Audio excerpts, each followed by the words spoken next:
ਵਾਹਿਗੁਰੂ। ਇੱਕ ਓੰਕਾਰ ਸਤਿਨਾਮ ਕਰਤਾ ਪੁਰਖ ਨਿਰਭਉ ਨਿਰਵੈਰ ਅਕਾਲ ਮੂਰਤ ਅਜੂਨੀ ਸੈਭੰ ਗੁਰ ਪ੍ਰਸਾਦ। ਜਿਤਾ ਜੀਉ ਪਿੰਡ ਸਭ ਤੇਰਾ, ਤੂੰ ਅੰਤਰਜਾਮੀ ਪੁਰਖ ਭਗਵਾਨ। ਦਾਸਨ ਦਾਸ ਕਹਿ ਜਨ ਨਾਨਕ, ਜਿਹਾ ਤੂੰ ਕਰਾਹੇ ਤਿਹਾ ਹਉ ਕਰੀ ਵਖਿਆਣ। ਦਾਸਨ ਦਾਸ ਕਹਿ ਜਨ ਨਾਨਕ, ਜਿਹਾ ਤੂੰ ਕਰਾਹੇ ਤਿਹਾ ਹਉ ਕਰੀ ਵਖਿਆਣ। ਸੁਕੋ ਟਲ ਗੁਰ ਸੇਵੀਐ, ਅਹਨਸ ਸਹਿਜ ਸੁਭਾਏ। ਦਰਸ਼ਨ ਪਰਸੈ ਗੁਰੂ ਕੈ, ਜਨਮ ਮਰਨ ਦੁਖ ਜਾਏ। ਹੋਵੈ ਸਿਫਤ ਖਸਮ ਦੀ, ਨੂਰ ਅਰਸੋਂ ਕੁਰਸੋਂ ਚੱਟੀਐ। ਤੁਧ ਡਿਠੇ ਸੱਚੇ ਪਾਤਸ਼ਾਹ, ਮਲ ਜਨਮ ਜਨਮ ਦੀ ਕੱਟੀਐ। ਸੱਜਣ ਸੱਚਾ ਪਾਤਸ਼ਾਹ, ਸਿਰ ਸ਼ਾਹਾਂ ਦੇ ਸ਼ਾਹ। ਜਿਸ ਪਾਸ ਬੈਠਿਆ ਸੋਹੀਐ, ਸਭਨਾ ਦਾ ਵੇਸਾ। ਸੱਜਣ ਸੱਚਾ ਪਾਤਸ਼ਾਹ, ਸਿਰ ਸ਼ਾਹਾਂ ਦੇ ਸ਼ਾਹ। ਜਿਸ ਪਾਸ ਬੈਠਿਆ ਸੋਹੀਐ, ਸਭਨਾ ਦਾ ਵੇਸਾ।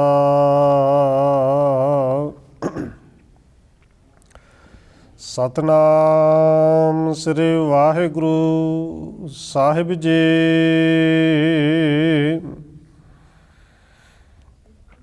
ਸੋਰਠ ਮਹਲਾ ਤੀਜਾ। ਘਰ ਪਹਿਲਾ। ਇੱਕ ਓੰਕਾਰ ਸਤਿਗੁਰ ਪ੍ਰਸਾਦ। ਸੇਵਕ ਸੇਵ ਕਰੈ ਸਭ ਤੇਰੀ, ਜਿਨ ਸ਼ਬਦੈ ਸਾਧ ਆਇਆ। ਗੁਰ ਕਿਰਪਾ ਤੇ ਨਿਰਮਲ ਹੋਆ, ਜਿਨ ਵਿੱਚੋਂ ਆਪ ਗਵਾਇਆ। ਸੇਵਕ ਸੇਵ ਕਰੈ ਸਭ ਤੇਰੀ, ਜਿਨ ਸ਼ਬਦੈ ਸਾਧ ਆਇਆ। ਗੁਰ ਕਿਰਪਾ ਤੇ ਨਿਰਮਲ ਹੋਆ, ਜਿਨ ਵਿੱਚੋਂ ਆਪ ਗਵਾਇਆ।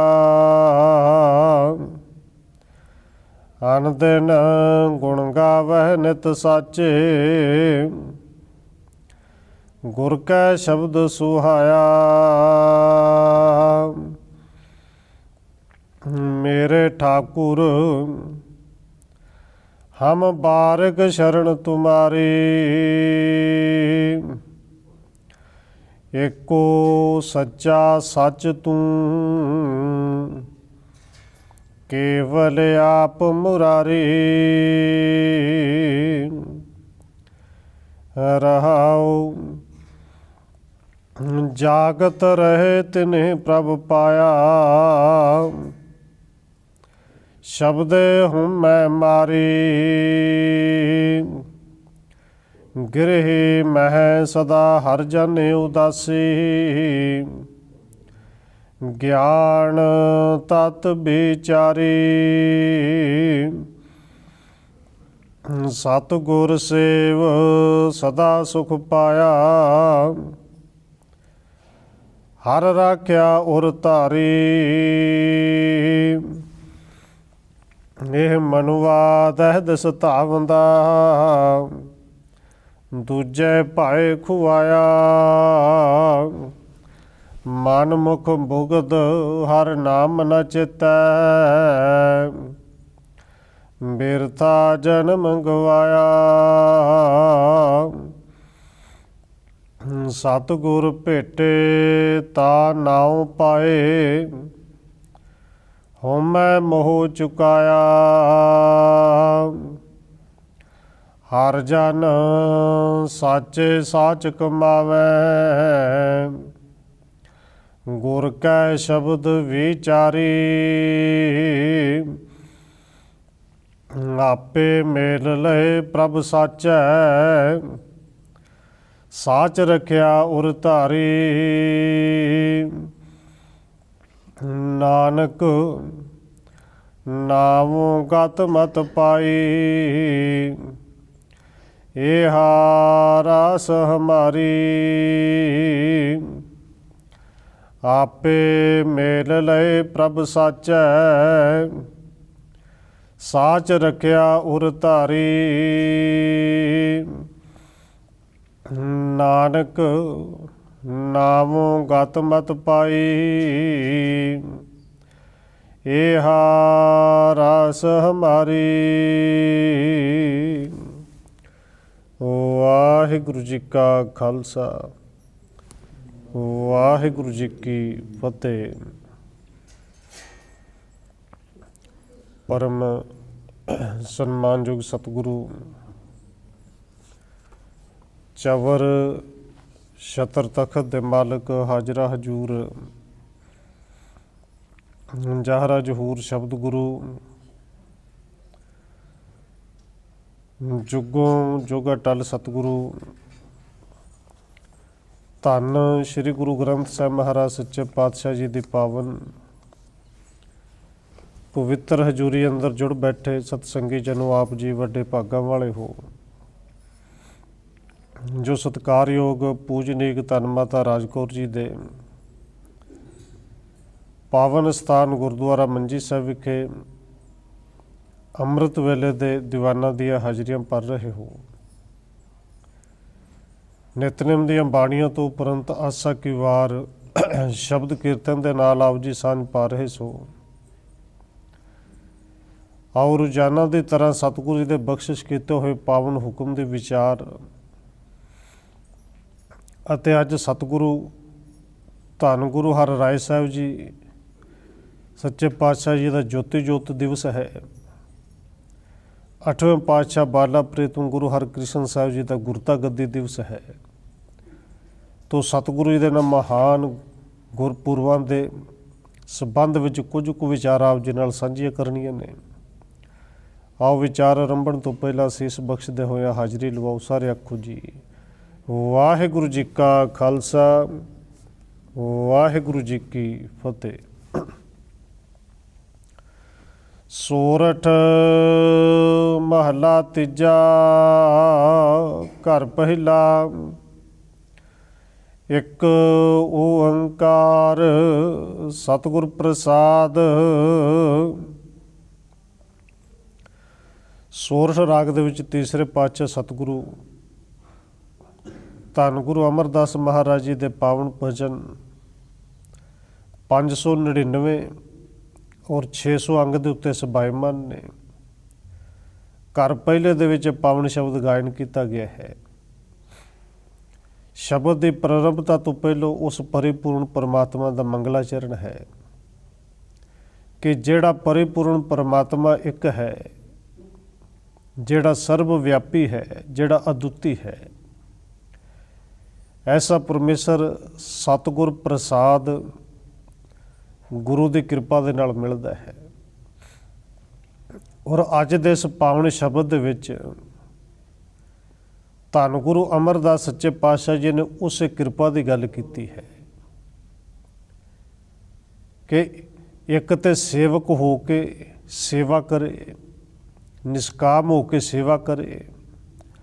ਗੁਰੂ ਦੇ ਸ਼ਬਦ ਦੇ ਰਾਹੀਂ ਜਿਨ੍ਹਾਂ ਦਾ ਮਨ ਨਿਰਮਲ ਹੋ ਜੇ ਤੇ ਫਿਰ ਗੁਰੂ ਉਹਨਾਂ 'ਤੇ ਕਿਰਪਾ ਕਰਦਾ ਹੈ। ਉਹ ਕਿਰਪਾ ਕੀ ਹੈ? ਗੁਰੂ ਸਾਹਿਬ ਜੀ ਨੇ ਪਹਿਲੇ ਪਾਵਨ ਬਚਨ ਕਹੇ, ਸੇਵਕ ਸੇਵ ਕਰੈ ਸਭ ਤੇਰੀ, ਜਿਨ ਸ਼ਬਦੈ ਸਾਧ ਆਇਆ। ਧੰਨ ਗੁਰੂ ਅਮਰਦਾਸ ਸੱਚੇ ਪਾਤਸ਼ਾਹ ਕਹਿੰਦੇ ਨੇ, ਸੇਵਕ ਸੇਵ ਕਰੈ ਸਭ ਤੇਰੀ, ਕਿ ਸੇਵਕ ਹੋ ਕੇ ਕੋਈ ਤੇਰੀ ਸੇਵਾ ਕਰੇ। ਸੇਵਾ ਤੇ ਸਾਰੇ ਕਰਦੇ ਨੇ, ਪਰ ਗੁਰੂ ਸਾਹਿਬ ਜੀ ਨੇ ਦੋ ਸ਼ਬਦ ਵਰਤੇ ਨੇ, ਸੇਵਕ ਔਰ ਸੇਵ। ਇੱਕ ਸੇਵਾ ਉਹ ਵੀ ਹੈ ਜਿਹੜੀ ਹੋਮੇ ਦੇ ਵਿੱਚ ਵੀ ਕੀਤੀ ਜਾਂਦੀ ਹੈ ਕਿ ਮੈਂ ਕੀਤੀ, ਕਰਨ ਤੋਂ ਬਾਅਦ ਮੇਰਾ ਨਾਮ ਅਨਾਉਂਸਮੈਂਟ ਹੋਣਾ ਚਾਹੀਦਾ ਹੈ। ਪਰ ਸਤਿਗੁਰੂ ਜੀ ਕਹਿੰਦੇ ਨੇ ਸੇਵਕ ਹੋ ਕੇ। ਤੇ ਸੇਵਕ ਹੈ ਕਿਹੜਾ? ਸੇਵਕ ਦੀ ਨਿਸ਼ਾਨੀ ਕੀ ਹੈ? ਔਰ ਧੰਨ ਗੁਰੂ ਅਰਜਨ ਦੇਵ ਸੱਚੇ ਪਾਤਸ਼ਾਹ ਜੀ ਨੇ ਕਿਰਪਾ ਕੀਤੀ, ਜਿਹੜਾ ਹਰ ਵੇਲੇ ਗੁਰੂ ਨੂੰ ਹਾਜ਼ਰ ਨਾਜ਼ਰ ਜਾਣ ਕੇ ਹਿਰਦੇ ਰੂਪੀ ਗੁਰੂ ਦੇ ਉਸ ਘਰ ਦੇ ਵਿੱਚ ਟਿਕਿਆ ਰਹੋ।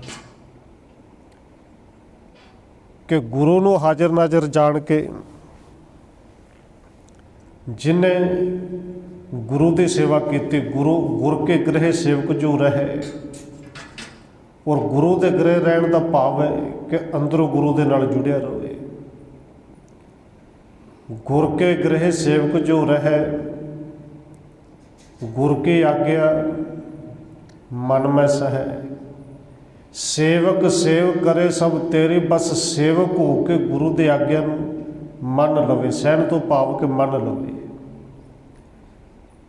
ਗੁਰੂ ਦੇ ਹੁਕਮ ਦੇ ਵਿੱਚ ਰਹੇ। ਤੇ ਸੇਵਕ ਉਹ ਹੈ। ਸੇਵਕ ਕਿਹੜਾ ਹੈ? ਜਿਹਨੂੰ ਧੰਨ ਗੁਰੂ ਅਰਜਨ ਦੇਵ ਜੀ ਕਹਿੰਦੇ ਨੇ, ਆਪਸ ਕੋ ਕਰ ਕਛੁ ਨਾ ਜਨਾਵੇ, ਹਰ ਹਰ ਨਾਮ ਹਿਰਦੈ ਸਦ ਧਿਆਵੇ। ਜੇ ਕੁਛ ਹੋ ਜਾਏ ਤੇ ਆਪਣਾ ਭਾਵ ਜਤਾਉਣਾ ਨਹੀਂ, ਆਪਣੇ ਆਪ ਨੂੰ ਕਿਸੇ ਗਿਣਤੀ ਵਿੱਚ ਗਿਣਦਾ ਹੀ ਨਹੀਂ। ਸੇਵਕ ਉਹ ਹੈ ਕਿ ਜਿਹੜਾ ਹਰੀ ਦੇ ਪਰਮਾਤਮਾ ਦੇ ਉਸ ਨਾਮ ਨੂੰ ਹਰ ਵੇਲੇ ਆਪਣੇ ਹਿਰਦੇ 'ਚ ਟਿਕਾ ਕੇ ਰੱਖਦਾ ਹੈ, ਧਿਆਉਂਦਾ ਹੈ। ਸੇਵਕ ਉਹ ਹੈ ਕਿ ਜਿਹਨੂੰ ਗੁਰੂ ਸਾਹਿਬ ਜੀ ਕਹਿੰਦੇ ਨੇ, ਮਨ ਵੇਚੈ ਸਤਿਗੁਰੂ ਕੈ ਪਾਸ, ਕਿ ਜਿਹਨੇ ਸੱਚਮੁੱਚ ਤਨ ਕਰਕੇ ਤੇ ਨਮਸਕਾਰ ਕੀਤੀ, ਜਿਹਨੇ ਮਨ ਵੀ ਗੁਰੂ ਸਾਹਿਬ ਦੇ ਚਰਨਾਂ 'ਚ ਅਰਪਣ ਕਰ ਦਿੱਤਾ, ਵੇਚ ਦਿੱਤਾ। ਔਰ ਦੇਖੋ, ਜਿਹੜੀ ਚੀਜ਼ ਵੇਚ ਦਿੱਤੀ ਜਾਏ ਨਾ, ਫਿਰ ਵੇਚਣ ਵਾਲੇ ਦਾ ਉਹਦੇ 'ਤੇ ਹੱਕ ਨਹੀਂ ਰਹਿੰਦਾ। ਪਰ ਅਸੀਂ ਕਮਾਲ ਦੇ ਸੇਵਕ ਹਾਂ, ਕਹਿ ਦਿੰਦੇ ਕਿ ਤਨ ਮਨ ਧਨ ਸਾਰਾ ਕੁਝ ਤੇਰਾ ਹੈ, ਪਰ ਮਨ ਤੇ ਕਬਜ਼ਾ ਫਿਰ ਵੀ ਆਪਣਾ ਹੀ ਹੈ। ਜ਼ਮੀਨ ਵੇਚਦੇ, ਰੁਪਈਏ ਪੈਸੇ ਵੀ ਲੈਂਦੇ, ਰਜਿਸਟਰ ਵੀ ਕਰਦੇ, ਤੇ ਫਿਰ ਕਹੀ ਜਾ ਕੇ ਘਰ ਇੱਥੇ ਮੈਂ ਬਣਾਉਣਾ, ਜ਼ਮੀਨ ਮੇਰੀ ਹੈ। ਉਹ ਬਾਹਰ ਦੇ ਤੇ ਲੋਕ ਡਾਂਗ ਵਾਲੇ ਹੋਣਗੇ, ਤੂੰ ਡਾਂਗਾ ਮਾਰ ਕੇ ਬਾਹਰ ਕੱਢਣਗੇ, ਤੈਨੂੰ ਪੈਸੇ ਦਿੱਤੇ ਹੁਣ ਬਾਹਰ ਨਿਕਲ। ਪਰ ਇੱਥੇ ਕਮਾਲ ਦੀ ਖੇਡ ਹੈ, ਆਪਣੇ ਆਪ ਨੂੰ ਸਿੱਖ ਕਹੀ ਵੀ ਜਾਂਦੇ ਆ, ਔਰ ਉੱਤੋਂ ਤੋਂ ਕਹੀ ਵੀ ਜਾਂਦੇ ਕਿ ਤਨ ਵੀ ਤੇਰਾ, ਮਨ ਵੀ ਤੇਰਾ, ਧਨ ਵੀ ਤੇਰਾ। ਪਰ ਵਿੱਚੋਂ ਵਿੱਚੋਂ ਜਿੱਥੇ ਜੀ ਕਰਦਾ ਫਿਰ ਕਹਿੰਦੇ ਨਹੀਂ, ਇੱਥੇ ਮਨ ਦੀ ਚੱਲ ਲੈਂਦੀ, ਕਬਜ਼ਾ ਆਪਣਾ ਹੈ। ਪਰ ਗੁਰੂ ਸਾਹਿਬ ਜੀ ਕਹਿੰਦੇ ਨੇ, ਮਨ ਵੇਚੈ ਸਤਿਗੁਰੂ ਕੈ ਪਾਸ, ਜਿਹਨੇ ਸੱਚਮੁੱਚ ਮਨ ਕਰਕੇ ਵੀ ਨਮਸਕਾਰ ਕਰ ਦਿੱਤੀ ਔਰ ਵੇਚ ਹੀ ਦਿੱਤਾ ਕਿ ਹੈ ਹੀ ਤੇਰਾ। ਤੇ ਸੇਵਕ ਕੇ ਕਾਰਜ ਰਾਸ, ਸੇਵਕ ਸੇਵ ਕਰੈ ਸਭ ਤੇਰੀ। ਸੇਵਕ ਹੋ ਕੇ ਸੇਵਾ ਕਰੇ ਤੇ ਫਿਰ ਧੰਨ ਗੁਰੂ ਅਰਜਨ ਦੇਵ ਜੀ ਕਹਿੰਦੇ ਨੇ, ਉਹਦੇ ਜ਼ਿੰਦਗੀ ਦੇ ਕਾਰਜ ਵੀ ਸਾਰੀ ਰਾਸ ਨੇ। मन बेचै सतगुरु के पास, ते सेवक के कारज रास। ते नाल ही बचन कीते सेवा करत होए नह कामी, सेवा भी करे। जो मन ही बेच दिता फिर कामना तो कोई रहनी नहीं चाहिए। तो जे कामना आ गई तो मतलब मन हजे भी अपना ही है, मन ते कब्जा हजे भी अपना ही है। हुण सतगुरु जी कहते हैं सेवा करत होए नह कामी, सेवा करे पर कामना अंदर किसी तरह की ना हो। तिसको होत प्राप्त स्वामी, उन्होंने फिर गुरु मिलता भी है, उन्होंने प्राप्ति होंदी भी है। हुण सतगुरु जी ने कृपा की, सब तो पहलों सेवक हो के जिहड़ा तेरी सेवा करे, करते सारे ही ने पर सेवक हो के करे। सेवक सेव करे सब तेरी, ते ये सेवक बन के तेरी सेवा कर कौन सकता है। हुण गुरु साहिब जी ने अद्धे पंक्ति दे विच पावन शब्द कहा है, ते अगे अद्धे पंक्ति विच समझाया कि सेवक जिहड़ा बन जाता वो किवें बनदा ते सेवा किवें करदा है। क्योंकि सेवक जिहड़ा है, सेवा का मतलब ही परोपकार है। तो जिथे परोपकार होवे फिर उत्थे ये वेख्या नहीं जाता कि इनका कोई मैं कम सवार के जे मैं चलिया तो मेरे गुणों नूं गावे, घट्टो घट्ट मैनूं धन्नवाद तो करे। नहीं, सतगुरु जी ने कृपा करके समझाया, गुरु अर्जन देव जी के वचन ने, सेवक वो है। सेवक क्या ही उन्होंने जानता जिहड़ा परोपकारी होवे ते परोपकार बिल्कुल उस रुख की तरह करे। धन गुरु अर्जन देव जी वचन ने रुख बड़ी वड्डी सेवा कर रहे हैं। ये कह लिया कि जिहड़े अज असीं सवास लै रहे रुखा करके लै रहे, नाले तो सानू हवा दिंदा है, नाले सानू छां दिंदा है। ये रुख सड़दे बलदे हुए धुप तो सानू बचाउंदा है। ये रुख के थल्ले मनुख बैठता है, छां भी माणदा है, इनके फल भी तोड़ तोड़ के खाता, कुछ कच्चे थल्ले तोड़ के भी सुट्टदा है। और ये मनुख जदों इनके चित्त विच आवे रुख नूं आरा लैके वढदा भी है। पर मनुख परोपकारी, वो जिहड़ा रुख परोपकारी इन्ना है कि वह छां देन लग्या भी परोपकार कर रहे सी, फल देन लग्या भी परोपकारी कर रहे सी, ते जदों सानू ऑक्सीजन दिंदा है, हवा दिंदा, उदों भी परोपकार बहुत वड्डा करदा है। पर मनुख उस परोपकार नूं भुल के जदों उहनूं वढदा है, धन गुरु अर्जन देव जी कहते हैं रुख फिर भी परोपकार करी हुंदा है। कदे दरवाजियां के रूप में, खिड़कियां के रूप में, कि तू अंदर बैठ, सियाल के इन्हां ठंडे दिनों के विच निग माण, ते जिवें रुख बोल बोल के कहंदा होवे ठंडा नूं हवा नूं मैं अपने तन ते झल लांगा। कदे बेड़ी ते किश्ती के रूप दे विच कहंदा कि आ बैठ, भावें तू वढ के फट्टे बना ले, बेड़ी नाल ला दिते, पर तू मेरे उत्ते बैठ तैनूं फिर भी नदी तो पार करांगा। धन गुरु अर्जन देव जी का पावन वचन है कि परोपकार उस रुख की तरह होवे। तीखण शस्त्र काट डारियो, मने न किन्नो रोस, केडा वड्डा परोपकार। रुख नूं तिखे शस्त्र नाल वढ भी दिता, कट भी दिता, पर उन्हें रोस फिर भी नहीं किया। कहते सगों रोस नहीं किया। काज उवाहू के लै सवारियो, तिल ना दिनों दोष। सगों जिन्ना होया वड्डन तो बाद भी मनुख के कारज ही सवारे, और मनुख ते दोष बिल्कुल ही नहीं लाया। भाई साहब भाई गुरदास जी ने पावन वचन कहे ने कि परोपकार हुए तो फिर रुख की तरह ही होवे। भाई गुरदास जी के पावन वचन ने कि रुख के थल्ले मनुख बैठता है, उनकी सोहनी छां नूं माणदा है, तो बैठे बैठे जो निगाह भर के वेंदा कि उत्ते फल भी लगे ने, फिर विचार कोई नहीं करता, थल्लों वट्टा चुकदा वगा के मारदा है कि पक्का फल तो डिगे के ना डिगे, पर कच्चे 5-7 जरूर डिगते हैं। पक्का चुक के खा लिया, पक्के वेस्ट कर देते। और मनुख जिहड़ा है ਉਹ ਕੀਤੇ ਹੋਏ ਪਰਉਪਕਾਰ ਨੂੰ ਇੰਨੀ ਛੇਤੀ ਭੁੱਲਦਾ ਕਿ ਜਿੰਦੀ ਛਾਂ ਮਾਣੀ ਜਿੰਦਾ ਫਲ ਖਾਧਾ, ਕਿ ਜਦੋਂ ਫਿਰ ਵੇਖਦਾ ਕਿ ਇਹਦਾ ਤਣਾ ਬੜਾ ਮੋਟਾ ਬੜਾ ਸਿੱਧਾ ਹੈ, ਇਹ ਪੂਰੀ ਬੜੇ ਕੰਮ ਦੀ ਹੈ। 4 ਬੰਦੇ ਲੈ ਕੇ ਵੱਢਣ ਵੀ ਆ ਗਿਆ। ਭਾਈ ਸਾਹਿਬ ਭਾਈ ਗੁਰਦਾਸ ਜੀ ਨੂੰ ਤੇ ਪਾਵਨ ਬਚਨ ਕਹੇ ਨੇ, ਕਹਿੰਦੇ ਧਰਤੀ ਉੱਤੇ ਰੁੱਖ ਸਿਰ ਤਲਵਾਇਆ, ਸਿਰ ਪਰ ਨਹੀਂ ਹੈਗਾ। ਔਰ ਭਾਈ ਸਾਹਿਬ ਭਾਈ ਵੀਰ ਸਿੰਘ ਨੇ ਬੜੇ ਸੋਹਣੇ ਬੋਲ ਕਹੇ ਨੇ ਕਿ ਧਰਤੀ ਦੇ ਲੋਕੋ, ਤੁਹਾਡਾ ਦਿਲ ਇੰਨਾ ਕੁ ਤੰਗ ਹੋ ਗਿਆ ਕਿ ਏਡੇ ਵੱਡੇ ਰੱਬ ਦੇ ਬਣਾਈ ਹੋਈ ਧਰਤੀ 'ਤੇ ਅਸੀਂ ਥਾਂ ਕਿੰਨੀ ਕੁ ਮੱਲੀ ਹੈ, ਕੇਵਲ ਇੱਕ ਗਿੱਠ ਨਹੀਂ ਤੇ 1.5 ਗਿੱਠ ਹੋਏਗੀ। ਕਿਉਂਕਿ ਜਿਹੜਾ ਫੈਲਾਓ ਹੈ ਪਸਾਰੇ ਨੇ ਉਹ ਉੱਤੇ ਸਮਾਨ ਦੇ ਵਿੱਚ ਹੀ ਨੇ ਨਾ, ਗਿੱਠ ਕੁ ਥਾਂ ਧਰਤੀ ਮੱਲੀ, ਪਰ ਤੁਸੀਂ ਫਿਰ ਵੀ ਸਾਡੇ ਨਾਲ ਲੜਨ ਆ ਗਏ। ਭਾਈ ਵੀਰ ਸਿੰਘ ਜੀ ਕਹਿੰਦੇ ਨੇ ਕਿ ਇਹ ਧਰਤੀ ਦੇ ਤੰਗ ਦੇ ਲੋਕੋ, ਕਿਉਂ ਨਾਲ ਸਾਡੇ ਲੜਦੇ, ਗਿੱਠ ਥਾਂ ਧਰਤੀ 'ਤੇ ਹੈ ਮੱਲੀ, ਕਹਿੰਦੇ ਅਜੇ ਵੀ ਉਹ ਲੜਦੇ, ਇੱਕ ਗਿੱਠ ਤਾਂ ਹੀ ਕੇਵਲ ਮੱਲੀ। ਔਰ ਭਾਈ ਸਾਹਿਬ ਭਾਈ ਗੁਰਦਾਸ ਜੀ ਕਹਿੰਦੇ ਨੇ, ਕਹਿੰਦੇ ਧਰਤੀ ਉੱਤੇ ਰੁੱਖ ਸਿਰ ਤਲਵਾਇਆ, ਆਪ ਸਹੰਦੇ ਦੁੱਖ ਜਗ ਵਰਸਾਇਆ, ਕਿ ਧੁੱਪ ਨੂੰ ਆਪਣੇ ਪੱਤਿਆਂ ਉੱਤੇ ਸਹਾਰ ਲੈਂਦਾ ਪਰ ਜੱਗ ਨੂੰ ਫਿਰ ਵੀ ਸੁੱਖ ਦਿੰਦਾ ਹੈ। ਭਾਈ ਸਾਹਿਬ ਜੀ ਕਹਿੰਦੇ ਨੇ ਫਲ ਦੇ ਲਾਵਣ ਭੁੱਖ ਦੇ ਵੱਟ ਵਗਾਇਆ, ਬੰਦੇ ਨੇ ਵੱਟਾ ਮਾਰਿਆ ਪਰ ਰੁੱਖ ਨੇ ਫਲ ਦਿੱਤੇ ਬਦਲੇ 'ਚ। ਫਿਰ ਕਹਿੰਦੇ ਨੇ ਵੱਢਣ ਆਏ ਮਨੁੱਖ ਆਪ ਤਿਸ਼ਾਇਆ, ਮਨੁੱਖ ਇਹਨਾਂ ਪਰਉਪਕਾਰ ਨੂੰ ਭੁੱਲਣ ਵਾਲਾ ਹੈ ਕਿ ਵੱਢਣ ਵਾਸਤੇ ਆ ਗਿਆ। ਪਰ ਕਹਿੰਦੇ ਵਿਰਲੇ ਹੀ ਗੁਰਮੁਖ, ਵਿਰਲੇ ਹੀ ਸਨਮੁਖ ਭਾਣਾ ਪਾਇਆ।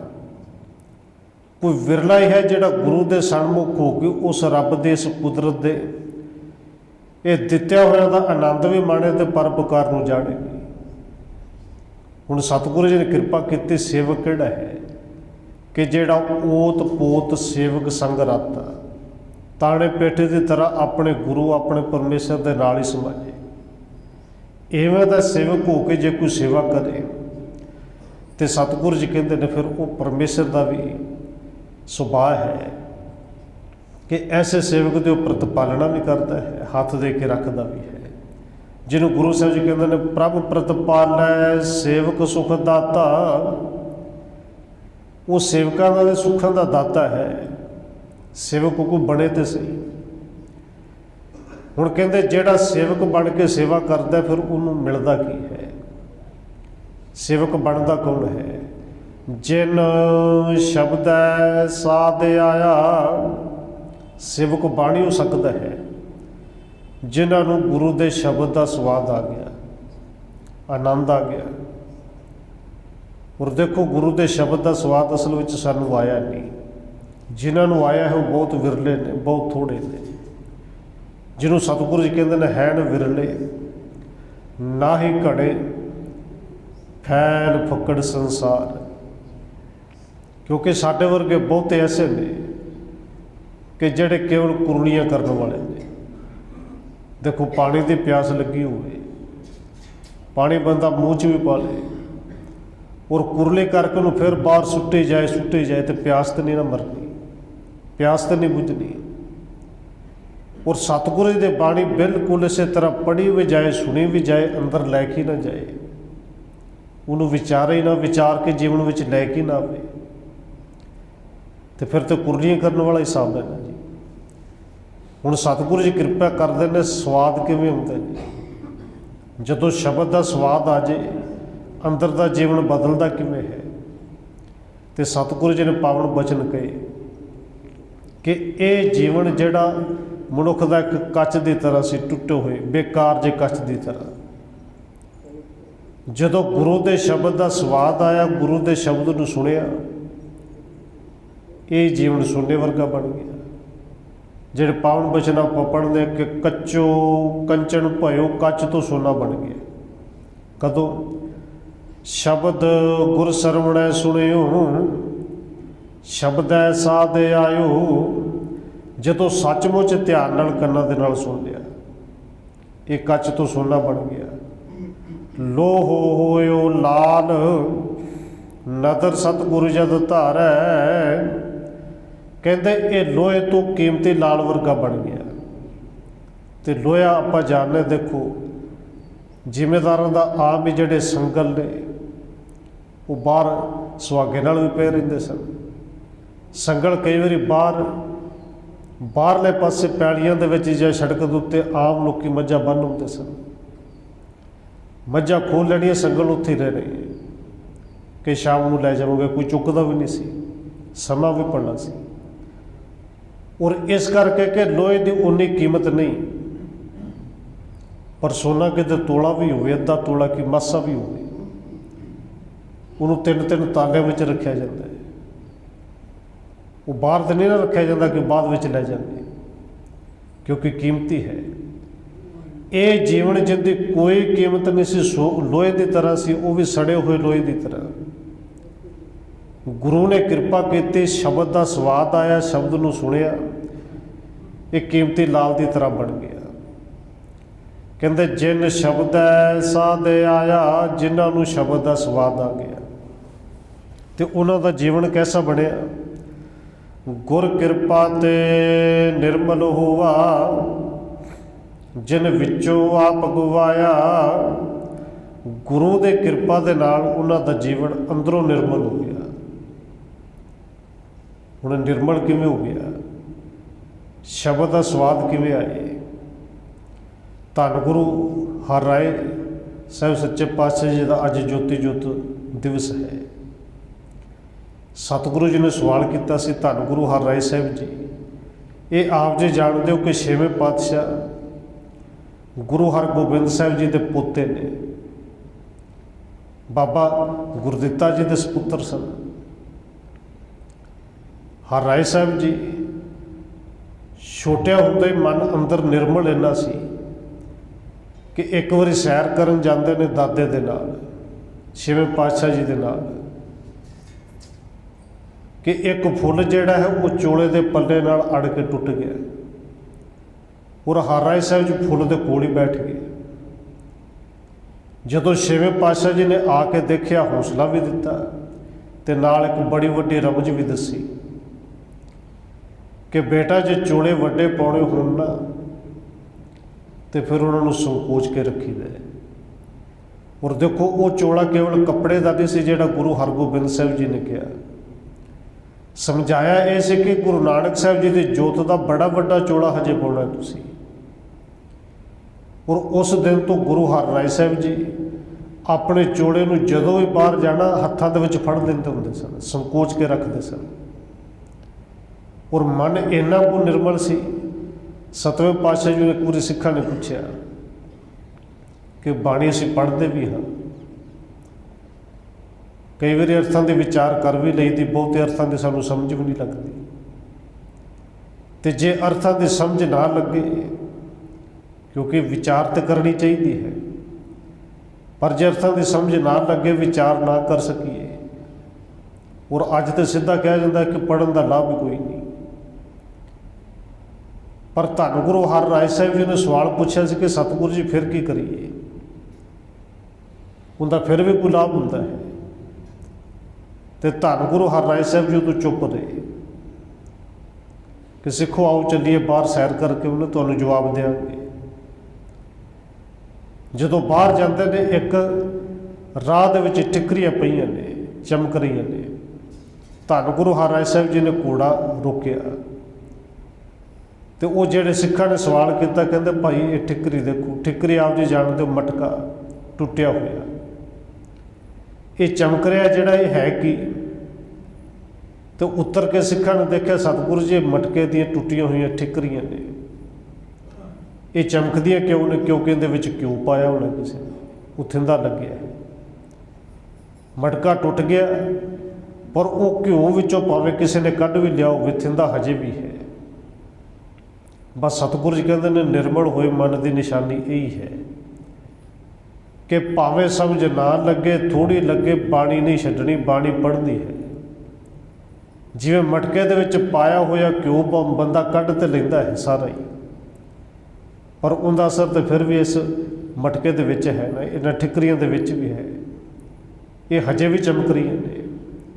तो सतगुरु जी कहते हैं इनका इस तरह जिहड़ा असर है वो जरूर अंदर किते ना किते होंदा है। और धन गुरु हरराय साहब जी, ये आप जी जानते हो कि 2200 घोड़सवार उन्होंने नाल हुंदे सन। भावें सतवें पातशाह जी ने जंग कोई नहीं की, पर 2200 घोड़सवार नाल रख के गुरु साहब जी ने एक संदेश जरूर दिता सी कि दुनिया दे विच रहना है तो कुछ मसले ऐसे ने जिन्हों बाहर की ताकत भी चाहिए है, जिहड़े शस्त्रां तो बिना हल नहीं हो सकते। इस दुनिया दे विच रहना है तो उनके वास्ते अंदर की ताकत भी इन्नी चाहिए है कि मन इन्ना निर्मल होवे कि जे कोई वैरी दुश्मन भी आ जाए ना हाथ जोड़ के, तो फिर उस वेले वैरता की भावना अंदर ना रखे। और ये धन गुरु हरराय साहब जी ने सानू करके भी विखाया। शाहजहां जिहड़ा 6वें पातशाह जी ते कई हमले करता है, कई जंगा करता है, इनका ही पुत्र दारा शिकोह कि इनू औरंगजेब ने मारने वास्ते मुछ का वाल दे दिता सी, खाने में पवा के पी के। और ढिड दे विच इन्नी तकलीफ सी कि जिहड़े वड्डे वड्डे वैद हकीम सन हार गए। तो उन्हें एक कहा सी कि वड्डी हरड़ चाहिए है जिंदी दवाई बन सकती है। और शाहजहां ये वड्डी हरड़ वही 6वें पातशाह गुरु हरगोबिंद साहब जी के पोते जिहड़े उन्होंने गुरता गद्दी ते बैठे ने 7वें पातशाह, जिन्हां दे उत्ते तो कई हल्ले कीते, ये उन्होंने घर दे विचों मिल सकती है। बड़ा वड्डा दवाखाना सी। और जदों दारा शिकोह दे लई वो हरड़ा लैण आए, जो कुछ चाहिए सी लैण आए, 7वें पातशाह जी ने किते नहीं विचार की कि ये दुश्मन है या दुश्मन का पुत्र है। वो दित्तियां भी, उन्होंने आराम भी आया। सो 7वें पातशाह गुरु हरराय साहब जी अज दे दिन ज्योति जोत समाते ने। सतगुरु जी के 2 साहिबजादे सन, आप जी जानते हो, वड्डे हरराय साहब जी जिन्हां दे नाल किते ना किते संबंध माता राजकौर जी का जुड़िया सी, जिहड़े पावन स्थान ते आप जी बैठे हो। छोटे सन गुरु हरकृष्ण साहब जी, कि गुरु हरकृष्ण साहब जी की माता का नाम भी कृष्ण कौर सी। और माता ते पिता के दोवां के समेल तो ये नाम रखा सी हरकृष्ण साहब। 7वें पातशाह ने गुरता गद्दी उस तरह दी जिवें गुरु रामदास जी ने वड्डे पुत्रां नूं समझा कि ये नहीं लायक, ये गुरता के लायक नहीं। भाई साहब भाई गुरदास जी ने तो इतों तक कह दिता सी कि पृथ्विया मीणा होवा, ये मीणे ते जिहड़े इवें दे ने ये गुरता गद्दी दे लायक नहीं, तो जिहड़ा लायक है इस तख्त ते बैठदा वही है। धन गुरु अर्जन देव जी ने बिठाया। उस तरह 7वें पातशाह जी ने छोटे साहिबजादे गुरु हरकृष्ण साहब को गुरता गद्दी ते बिठाया। और देखो कि बेनती होर करते हैं, क्योंकि हरराय साहब जी का ज्योति जोत दिवस है। 6वें पातशाह जी ने यह गुरता गद्दी दी अपने पोतरे। इतों तक तो दुनिया के विच किते ना किते मिल जाता होएगा कि जिहड़े दुनिया के तख्त ने प्यो तो बाद पुत्र नूं दिते जांदे ने, पुत्र किते लायक ना होवे तो हो सकता पोतरे नूं भी दिते जाण। पर जो गुरु हर कृष्ण साहब जी ने किया कि दादे ने पोते नूं गद्दी दिती और गुरु हरकृष्ण साहब जी ने दादे नूं गुरता गद्दी दिती। क्योंकि इत्थे जिहड़ा भावर्थ है ना कि 5.5 साल की उम्र दे विच कोई गुरु बन सकता है, ये शंके लोगों के दूर किते। लोगों ने शंके किते भी बड़े, पर सतगुरु जी ने शंके दूर किते कि अध्यात्मिक दुनिया दे विच शरीर की उम्र नहीं जे वेखी जाती। वो फिर भावें 5.5 साल की होवे ते भावें फिर 74 साल की होवे। ये गुरता गद्दी मिलती उन्होंने जिंदे कोल अंदर की जोत है, अध्यात्मिक जीवन है।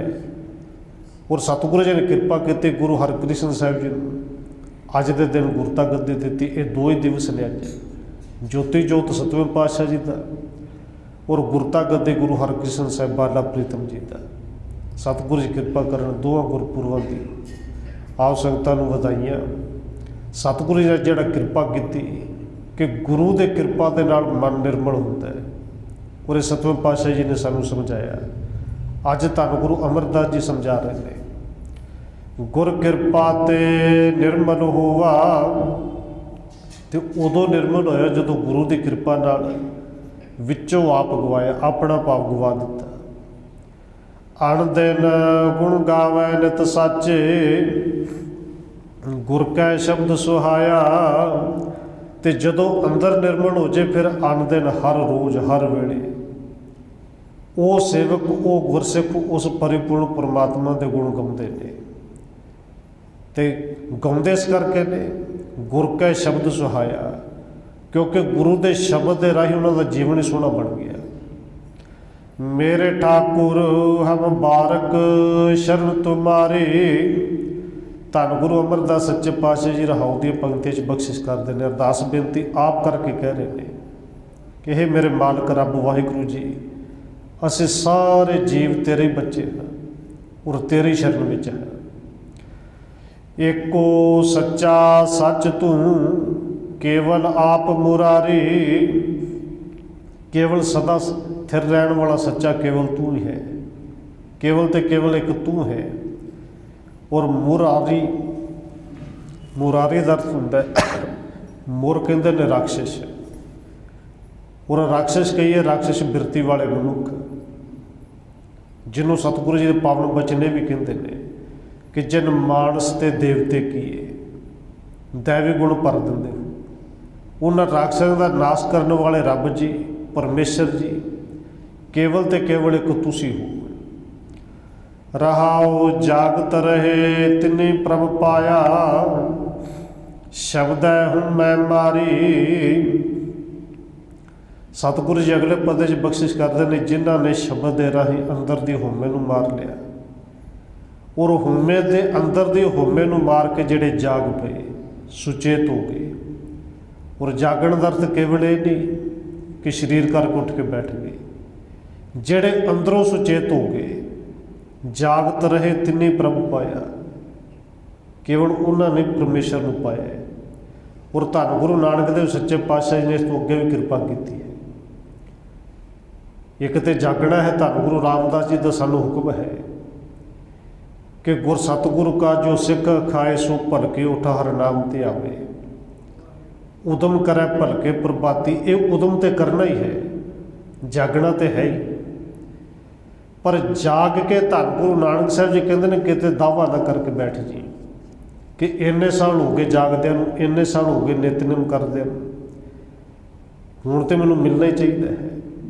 ਕਿਉਂਕਿ ਸਤਿਗੁਰੂ ਜੀ ਅੱਜ ਬਚਨ ਕਹੇ ਨੇ ਨਾ, ਕਈ ਵਾਰੀ ਭੁਲੇਖਾ ਲੱਗ ਜਾਂਦਾ ਹੈ ਕਿ ਜਾਗਤ ਰਹੇ ਤਿੰਨੇ ਪ੍ਰਭ ਪਾਇਆ ਸੀ, ਤੇ ਜਾਗਦੇ ਰਹੇ ਸਾਨੂੰ ਕਿਉਂ ਨਹੀਂ ਮਿਲਿਆ। ਧੰਨ ਗੁਰੂ ਨਾਨਕ ਦੇਵ ਸੱਚੇ ਪਾਤਸ਼ਾਹ ਕਹਿੰਦੇ ਨੇ ਜਾਗਣਾ ਤੇਰੀ ਡਿਊਟੀ ਹੈ, ਜਾਗਣਾ ਤੇਰੀ ਸੇਵਾ ਹੈ। ਪਰ ਉਸ ਸੇਵਾ ਨੂੰ ਅੱਗੇ ਮੇਵਾ ਲਾਉਣਾ, ਫਲ ਲਾਉਣਾ, ਇਹ ਪਰਮੇਸ਼ਰ ਦਾ ਕੰਮ, ਗੁਰੂ ਦਾ ਕੰਮ ਹੈ। ਕਿਉਂਕਿ ਇਹ ਦਾਤ ਹੈ ਨਾ, ਤੇ ਜਿਹੜਾ ਹੱਕ ਕਰਕੇ ਮੰਗ ਲਏ ਫਿਰ ਉਹ ਦਾਤ ਤੇ ਨਹੀਂ। ਸਤਿਗੁਰੂ ਦਾ ਪਾਵਨ ਬਚਨ ਹੈ ਕਿ ਦਾਤੀ ਸਾਹਿਬ ਸੰਧੀਆਂ ਕਿਆ ਚੱਲੇ ਤਿਸ ਨਾਲ।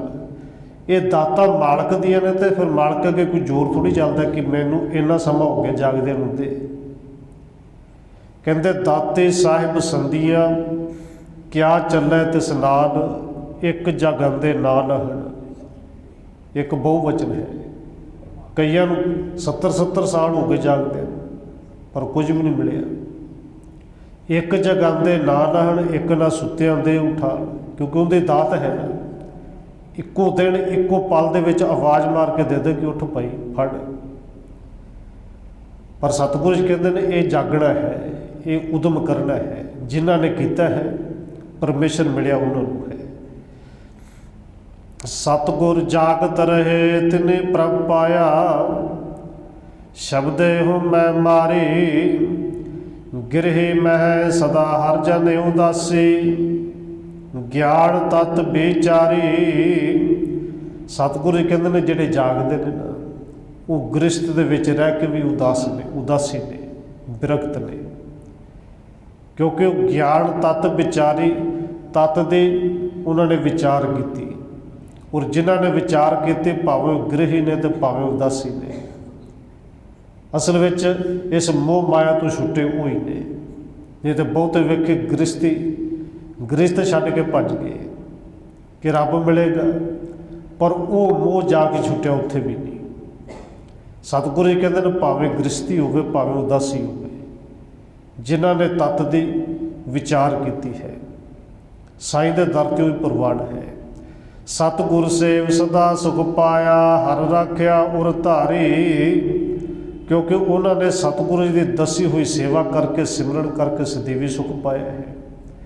ਤੇ ਫਿਰ ਉਸ ਹਰੀ ਪਰਮਾਤਮਾ ਨੇ ਵੀ ਹਰ ਰਾਖਿਆ ਉਰ ਧਾਰੀ। ਉਸ ਪਰਮਾਤਮਾ ਨੂੰ ਉਰ ਕਹੀਏ ਹਿਰਦਾ, ਆਪਣੇ ਹਿਰਦੇ ਵਿੱਚ ਧਾਰਨ ਕਰਕੇ ਰੱਖਿਆ।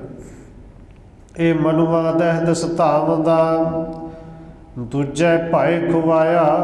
ਇਹ ਮਨੁਆ ਅੜਿਲ ਮਨ, ਅਲੜ ਮਨ, ਟਿਕਦਾ ਤਾਂ ਨਹੀਂ, ਦਸਾਂ ਦਸਾਵਾਂ ਵਿੱਚ ਭੱਜੇ ਫਿਰਦਾ ਹੈ ਕਿ ਦੂਜੇ ਭਾਏ ਖੁਆਇਆ, ਦੂਜੇ ਮੋਹ ਦੇ ਵਿੱਚ ਪੈ ਕੇ ਇਹ ਖੱਜਲ ਖੁਆਰ ਹੋ ਰਿਹਾ ਹੈ। ਮਨ ਮੁਖ ਮੁਗਦਾ ਹਰ ਨਾਮ ਨ ਚੇਤੈ, ਬਿਰਥਾ ਜਨਮ ਗਵਾਇਆ। ਪਰ ਮਨ ਦੇ ਪਿੱਛੇ ਚੱਲਣ ਵਾਲਾ ਮਨੁੱਖ ਇਸ ਮਨ ਨੂੰ ਫਿਰ ਰੋਕਦਾ ਵੀ ਨਹੀਂ, ਰੋਕ ਸਕਦਾ ਹੀ ਨਹੀਂ। ਬਸ ਨਾਮ ਨੂੰ ਚੇਤੇ ਨਹੀਂ ਕਰਦਾ, ਨਾਮ ਨਾ ਚੇਤੈ, ਬਿਰਥਾ ਜਨਮ ਗਵਾਇਆ। ਮਨ ਦੇ ਪਿੱਛੇ ਪਿੱਛੇ ਭੱਜਿਆ ਫਿਰਦਾ, ਜਨਮ ਸਾਰਾ ਬਿਰਥਾ ਗਵਾ ਲਿਆ। ਸਤਿਗੁਰ ਭੇਟੇ ਤਾਂ ਨਾਉ ਪਾਏ, ਹੁਣ ਮੈਂ ਮੋਹ ਚੁਕਾਇਆ। ਔਰ ਸਤਿਗੁਰੂ ਜੀ ਕਹਿੰਦੇ ਨਾਮ ਵੀ ਆਪਣੇ ਆਪ ਨਹੀਂ ਪਈ ਜਪਿਆ ਜਾਣਾ। ਗੁਰੂ ਮਿਲੇ, ਸਤਿਗੁਰੂ ਭੇਟੇ ਤਾਉ ਨਾਮ ਪਾਈਏ।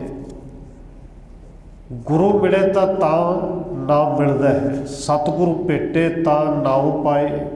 ਜਦੋਂ ਨਾਮ ਮਿਲ ਜੇ ਫਿਰ ਕਹਿੰਦੇ ਹੁਣ ਮੈਂ ਮੋਹ ਚੁਕਾਇਆ। ਉਹਨਾਂ ਨੇ ਅੰਦਰੋਂ ਹੁਣ ਮੈਂ ਤੇ ਮੋਹ ਦੋਵੇਂ ਖਤਮ ਕਰ ਲਏ। ਹਰ ਜਨ ਸਾਚੇ ਸੱਚ ਕਮਾਵੇ, ਗੁਰ ਕੈ ਸ਼ਬਦ ਵਿਚਾਰੀ। ਜਿਹੜੇ ਹਰੀ ਦੇ ਜਨ ਨੇ, ਗੁਰੂ ਕੇ ਸਿੱਖ ਨੇ, ਉਹ ਸੱਚੇ ਨਾਮ ਦੀ ਕਮਾਈ ਕਰਦੇ ਨੇ। ਗੁਰ ਕੈ ਸ਼ਬਦ ਵਿਚਾਰੀ, ਤੇ ਗੁਰੂ ਦੇ ਸ਼ਬਦ ਦੇ ਰਾਹੀਂ ਵਿਚਾਰ ਵੀ ਕਰਦੇ ਨੇ। ਆਪੇ ਮੇਲ ਲਏ ਪ੍ਰਭ ਸਾਚੈ, ਸਾਚ ਰੱਖਿਆ ਉਰ ਧਾਰੀ। ਫਿਰ ਉਹ ਆਸ ਕਿਸੇ ਤਰ੍ਹਾਂ ਦੀ ਨਹੀਂ ਰੱਖਦੇ। ਗੁਰੂ ਦੇ ਸ਼ਬਦ ਦੇ ਵਿਚਾਰ ਕਰਕੇ ਗੁਰੂ ਤੇ ਚਰਨਾਂ ਦੇ ਵਿੱਚ ਅਰਦਾਸ ਹੀ ਕਰਦੇ ਨੇ ਕਿ ਜੇ ਤੈਨੂੰ ਭਾਵੇਂ ਤੇ ਮਿਲਾ ਲਈ। ਆਪੇ ਮੇਲ ਲਏ ਪ੍ਰਭ ਸਾਚੇ, ਆਪੇ ਮਿਲਾਏਗਾ ਤੇ ਆਪੇ ਉਹ ਮਿਲਦਾ ਵੀ ਹੈ। ਕਿਹਨਾਂ ਨੂੰ ਕਹਿੰਦੇ? ਜਿਨ੍ਹਾਂ ਸਾਚ ਰੱਖਿਆ ਉਰ ਧਾਰੀ, ਜਿਨ੍ਹਾਂ ਨੇ ਉਸ ਸੱਚੇ ਨਾਮ ਨੂੰ ਹਿਰਦੇ ਵਿੱਚ ਧਾਰਨ ਕਰਕੇ ਰੱਖਿਆ। ਨਾਨਕ ਨਾਮੋ ਗਤ ਮਤ ਪਾਈ, ਏਹਾ ਰਸ ਹਮਾਰੀ। ਧੰਨ ਗੁਰੂ ਅਮਰਦਾਸ ਸੱਚੇ ਪਾਤਸ਼ਾਹ ਕਹਿੰਦੇ ਨੇ ਕਿ ਉਸ ਪਰਿਪੂਰਨ ਪਰਮਾਤਮਾ ਦੇ ਨਾਮ ਕਰਕੇ ਗਤ ਮਿਤ ਪਾਈ, ਉੱਤੇ ਆਤਮਿਕ ਅਵਸਥਾ ਮਿਲੀ, ਇਹ ਮਤ ਮਿਲੀ। ਨਾਨਕ ਨਾਮੋ ਗਤ ਮਤ ਪਾਈ, ਏਹਾ ਰਸ ਹਮਾਰੀ। ਤੇ ਇਹ ਗੁਰੂ ਦਾ ਨਾਮ ਹੀ ਸਾਡੀ ਰਾਸ ਪੂੰਜੀ ਹੈ, ਇਹ ਸਾਡਾ ਸਰਮਾਇਆ ਹੈ। ਸਤਿਗੁਰੂ ਜੀ ਕਿਰਪਾ ਕਰਨ, ਇਹ ਨਾਮ ਦੀ ਦਾਤ ਸਭ ਨੂੰ ਬਖਸ਼ਣ, ਹੋਈਆਂ ਭੁੱਲਾਂ ਦੀ ਖਿਮਾ। ਆਓ 1-2 ਮਿੰਟ ਹੋਰ ਰਸਨਾ ਦੇ ਨਾਲ ਹਾਜ਼ਰੀ ਲਵਾਈਏ, ਫਿਰ ਸਮਾਪਤੀ ਹੈ ਜੀ। ਵਾਹਿਗੁਰੂ ਵਾਹਿਗੁਰੂ ਵਾਹਿਗੁਰੂ ਵਾਹਿਗੁਰੂ।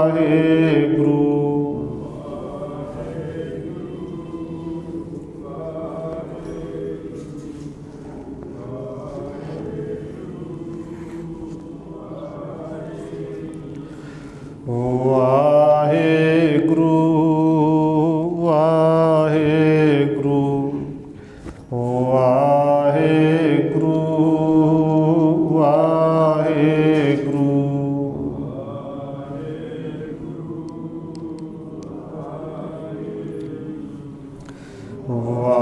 ਵਾਹਿਗੁਰੂ ਵਾਹਿਗੁਰੂ। ਵਾਹਿਗੁਰੂ ਜੀ ਕਾ ਖਾਲਸਾ, ਵਾਹਿਗੁਰੂ ਜੀ ਕੀ ਫਤਿਹ। ਰਾਮਕਲੀ ਮਹਲਾ ਤੀਜਾ। ਆਨੰਦ। ਇੱਕ ਓੰਕਾਰ ਸਤਿਗੁਰ ਪ੍ਰਸਾਦ। ਆਨੰਦ ਪਿਆ ਮੇਰੀ ਮਾਏ ਸਤਿਗੁਰੂ ਮੈਂ। ਸਤਿਗੁਰ ਤਾ ਪਾਇਆ ਸਹਿਜ ਸਿਤੇ ਮਨ ਵਜੀਆਂ। ਰਾਗ ਰਤਨ ਪਰਵਾਰ ਭਰੀਆਂ ਸ਼ਬਦ ਗਾਵਣ। ਸ਼ਬਦੋ ਤਗਾਵੋ ਹਰਿ ਕੇਰਾ ਮਨ ਜਿਨੀ। ਕਹਿ ਨਾਨਕ ਆਨੰਦ ਹੋਆ ਸਤਿਗੁਰੂ ਮੈਂ। ਏ ਮਨ ਮੇਰਿਆ ਤੂੰ ਸਦਾ ਰਹੋ। ਹਰ ਨਾਲ ਰਹੋ ਤੂੰ ਮਨ ਮੇਰੇ ਦੁਖ ਸਭ। ਅੰਗੀਕਾਰੋ ਕਰੇ ਤੇਰਾ ਕਾਰਜ ਸਭ। ਸਭਨਾ ਗਲਾ ਸਮਰੱਥ ਸੁਆਮੀ ਸੋ ਕਿਉ। ਕਹਿ ਨਾਨਕ ਮਨ ਮੇਰੇ ਸਦਾ ਰਹੋ। ਸਾਚੇ ਸਾਹਿਬਾ ਕਿਆ ਨਹੀਂ। ਕਰਤਾ ਤੇਰਾ ਸਭ ਕਿਛ ਹੈ ਜਿਸ ਦੇਹ ਸੋ। ਸਦਾ ਸਿਫਤ ਸਲਾਹਾ ਤੇਰੇ ਨਾਮ ਮਨ। ਨਾਮ ਜਿਨ ਕੈ ਮਨ ਵਸਿਆ ਵਾਜੇ। ਕਹਿ ਨਾਨਕ ਸੱਚੇ ਸਾਹਿਬ ਕਿਆ ਨਹੀਂ। ਘਰ ਤੇਰਾ ਸਾਚਾ ਨਾਮ ਮੇਰਾ। ਸਾਚ ਨਾਮ ਆਧਾਰ ਮੇਰਾ ਜਨ ਭੁੱਖਾ ਸਭ। ਕਰ ਸਾਤ ਸੁਖ ਮਣ ਆਇ ਵਸਿਆ ਜਿਨ ਇੱਛਾ ਸਭ। ਸਦਾ ਕੁਰਬਾਨ ਕੀਤਾ ਗੁਰੂ ਵਿਟੋ ਜੇ ਦੀਆਂ। ਕਹਿ ਨਾਨਕ ਸੁਣੋ ਸੰਤੋ ਸ਼ਬਦ ਧਰੋ ਪਿਆਰੋ। ਸਾਚਾ ਨਾਮ ਮੇਰਾ ਵਾਜੇ ਪੰਚ ਸ਼ਬਦ ਤਿਤ ਘਰ ਸੁਭਾਗੈ। ਘਰ ਸੁਭਾਗੈ ਸ਼ਬਦ ਵਾਜੇ। ਪੰਚ ਦੂਤ ਤੁਧ ਵਸ ਕੀਤੇ ਕਾਲ ਕੰਟਕ। ਤੁਰ ਕਰਮ ਪਾਇਆ ਤੁਧ ਜਿਨ ਕੋਸੇ ਨਾਮ ਹਰ ਕੇ। ਕਹਿ ਨਾਨਕ ਤੈ ਸੁਖ ਹੋਆ ਤਿਤ ਘਰ। ਆਨੰਦ ਸੁਣੋ ਵਡ ਭਾਗਿਓ ਸਗਲ ਮਨੋਰਥ। ਪਾਰ ਬ੍ਰਹਮ ਪ੍ਰਭ ਪਾਇਆ ਉਤਰੇ ਸਗਲ। ਦੁਖ ਰੋਗ ਸੰਤਾਪ ਉਤਰੇ ਸੁਣੀ ਸੱਚੀ। ਸੰਤ ਸਾਜਣ ਭਏ ਸਰਸੇ ਪੂਰੇ ਗੁਰ ਤੇ। ਸੁਣ ਤੇ ਪੁਨੀਤ ਕਹਿ ਤੇ ਪਵਿੱਤ। ਸਤਿਗੁਰੂ ਰਹਿਆ ਪਰ ਬੇਨਵੰਤ ਨਾਨਕ ਗੁਰ ਚਰਨ ਲਾਗੇ। ਵਾਜੇ ਅਨਹਦ ਸੁਣ ਤੇ ਪੁਨੀਤ ਕਹਿ ਤੇ ਪਵਿੱਤ। ਸਤਿਗੁਰੂ ਰਹਿਆ ਪਰ ਬੇਨਵੰਤ ਨਾਨਕ ਗੁਰ ਚਰਨ ਲਾਗੇ। ਵਾਜੇ